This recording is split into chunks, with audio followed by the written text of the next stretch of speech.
Hello, कैसे हैं आप लोग। मैं उपेंद्र सिंह और आज हम पढ़ने जा रहे हैं साइमन कमीशन के बारे में। तो साइमन कमीशन के बारे में पढ़ने से पहले, जानने से पहले, सबसे पहले हमें ये जानना चाहिए कि इसकी इम्पोर्टेंस क्या है। आखिर साइमन कमीशन को हम पढ़ते और पढ़ाते क्यों हैं। तो पहली चीज़ तो यह कि अंग्रेज़ों ने जितने कमीशन स्थापित किए भारत में, उसमें सबसे ज़्यादा विरोध इसका हुआ। साइमन कमीशन का सबसे ज़्यादा विरोध हुआ। दूसरी चीज़ ये कि इस कमीशन से और कमीशन के विरोध से एक घटना जुड़ी और वह था लाला लाजपत राय की मृत्यु। लेकिन सबसे ज़्यादा महत्व इसका इस बात के लिए है कि जो भारतीय शासन अधिनियम 1935 वाला आता है, उसका जो आधार है वह साइमन कमीशन की रिकमेंडेशन बनती है। तो ये तीन इम्पोर्टेंस है।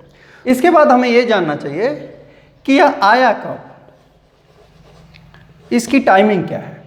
तो यहाँ थोड़ी सी सावधानी आपको बरतनी चाहिए। इस कमीशन को निर्मित करने की, स्टेब्लिश करने की जो घोषणा हुई थी, सबसे पहले जो घोषणा हुई थी वह हुई थी मार्च 1927 में।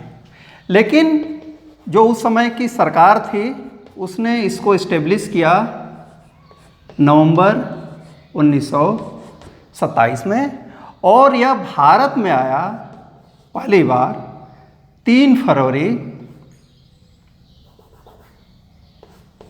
1928 को। कहाँ आया? भारत में आया। तो जब आपसे पूछे कि स्थापित होने की घोषणा कब हुई, तो 27 में। स्थापित कब हुआ? नवंबर 27 में। लेकिन कन्फ्यूजन क्या होता है, भारत कब आया। जब भारत कब आया यह सवाल होगा तो 1928, और कब स्थापित हुआ तो 1927। एग्जाम में यही चीज़ कंफ्यूज करने की कोशिश की जाती है। तीसरी बात ये होती है कि इसका विरोध इतना क्यों हुआ। विरोध का कारण ये था, पहली चीज़ ये थी कि इसमें 7 मेंबर थे और सभी क्या थे, सभी अंग्रेज थे। और इसको जो लीड करने वाले थे, कमीशन के नाम से ही आपको मालूम हो जाना चाहिए, सर जॉन साइमन थे, सर जॉन साइमन। लेकिन इसमें कोई भारतीय नहीं था, कोई भारतीय नहीं था। और इस चीज़ को भारतीयों ने, भारतीय राष्ट्रीय कांग्रेस और दूसरे राजनेताओं ने किस रूप में लिया? इसको लिया एक इंसल्ट के रूप में, एक बेइज्जती के रूप में, कि यह जो कमीशन बन रहा है और इसका मुख्य उद्देश्य क्या था, इसको स्थापित क्यों किया गया था। इसको भी देख लीजिए, जो चौथा पॉइंट है कि क्यों स्थापित किया गया था, इसकी ज़रूरत क्यों पड़ी। ज़रूरत इसलिए पड़ी कि जो भारत शासन अधिनियम था 1919 वाला, इसने भारत में एक नई व्यवस्था को जन्म दिया था। आप जानते हैं कि द्वैध शासन प्रणाली की स्थापना इससे होती है, और 1919 के अधिनियम पर एक पूरा वीडियो है, उसका लिंक मैं दे दूंगा, आप उसको देख लीजिएगा। तो एक व्यवस्था, नई व्यवस्था स्थापित हुई थी 1919 में। तो इसकी वर्किंग को देखने के लिए कि काम कैसे कर रहा है, इस अधिनियम की वर्किंग पे रिपोर्ट देने के लिए इस कमीशन की स्थापना हुई थी। और यह उस 1919 के अधिनियम में ही निश्चित था कि 10 वर्ष बाद एक कमीशन की स्थापना होगी जो रिपोर्ट देगा on the working of act 1919। तो उसके तहत यह स्थापित किया गया। लेकिन आप देख रहे हैं कि 1919 के हिसाब से जो 10 वर्ष होता है, तो होना चाहिए था कब? 1929 में, लेकिन कमीशन स्थापित कब होता है? 1927 में। तो 2 साल पहले यह स्थापित हुआ और इस चीज़ ने भी इसको लेकर के एक आशंका भारतीय राष्ट्रीय कांग्रेस और दूसरे नेताओं के दिमाग में डाली। लेकिन उसका एक राजनीतिक कारण था। राजनीतिक कारण ये था कि जो वहाँ की सरकार थी स्टैनले बॉल्डविन की, जो कंजर्वेटिव सरकार थी, उसको लग रहा था कि वह अगले इलेक्शन में हार जाएगी और वहाँ का पब्लिक ओपिनियन को थोड़ा सा बेहतर करने के लिए कि नहीं, वो भारत के बारे में, वहाँ के संवैधानिक सुधारों के बारे में एक नए तरीके की सोच रख रही है। तो उसको लगा कि नहीं, ऐसा कुछ करेंगे तो पब्लिक ओपिनियन चेंज होगा। और इन 7 सदस्यों में एक सज्जन और थे, क्लीमेंट एटली, और यह वही व्यक्ति थे जो 1947 में क्या थे? ब्रिटेन के प्राइम मिनिस्टर थे, जिनके अंडर भारत की स्वतंत्रता हुई। इन 7 सदस्यों में एक कंपोजिशन जान जाइए कि जो 4 थे वे तो कंजर्वेटिव यानी अनुदार दल से थे, जो 2 थे वे थे मजदूर लेबर पार्टी मजदूर दल से, और एक थे उदारवादी दल से। तो जो एटली थे वे लेबर पार्टी के मेंबर थे। तो इस तरीके से इस कमीशन की स्थापना हुई। अब जो सबसे महत्वपूर्ण बात आती है यहाँ पे वह यह कि इसने रिकमेंडेशन क्या दिए। पहली रिकमेंडेशन थी साइमन कमीशन की, वह यह कि जो द्वैध शासन है, द्वैध शासन ये कहाँ था? प्रांत में। इन्होंने कहा कि इसको एबॉलिश करो, उत्तरदायी शासन की स्थापना हो। कहाँ? प्रांतों में।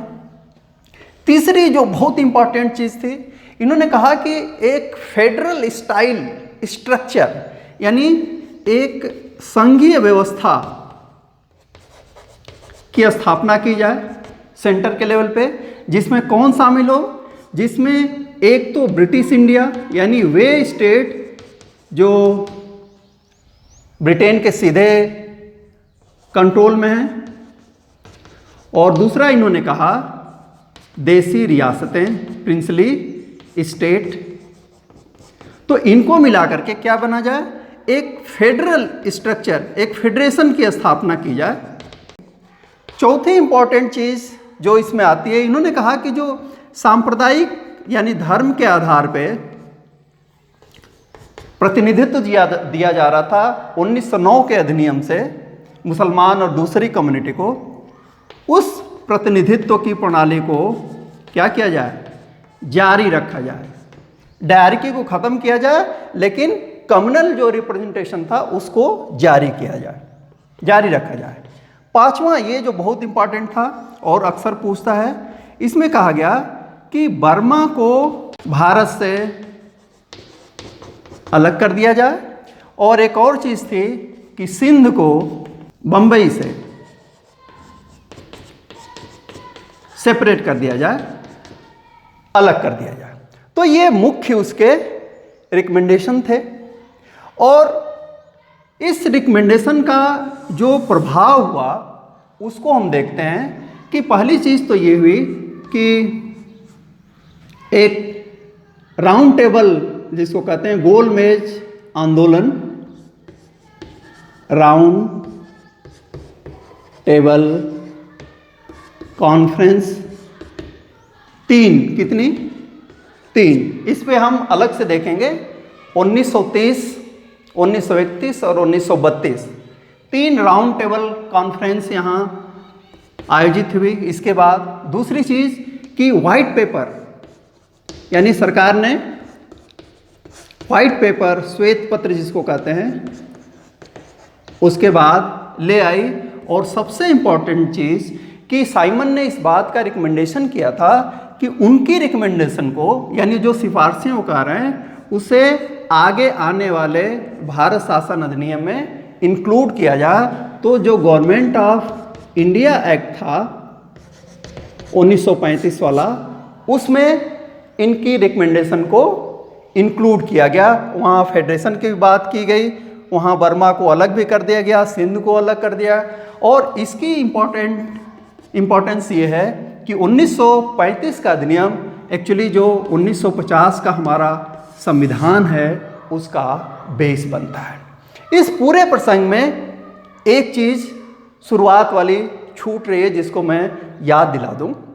मैंने कहा था कि लाला लाजपत राय की मृत्यु इससे जुड़ी हुई है। हुआ क्या कि जब साइमन कमीशन आया तो जहाँ जहाँ जाता था, मुंबई में आया, भयंकर हड़ताल हुई, Simon go back, Simon go back, ये नारा बड़ा पॉपुलर हुआ था। और इसी क्रम में जब वो अक्टूबर में लाहौर पहुंचा कमीशन, कब 30 अक्टूबर को, तो वहाँ इसका, लाहौर का मतलब पंजाब, वहाँ इसका नेतृत्व विरोध का कर रहे थे लाला लाजपत राय, और उनके ऊपर लाठीचार्ज हुई। और लाठीचार्ज के कारण अंततः 17 नवंबर 1928 को इनकी, तो ये था साइमन कमीशन। परीक्षा के पॉइंट ऑफ व्यू से बहुत इंपॉर्टेंट है, तो पढ़ते रहिए, देखते रहिए। Thank you very much.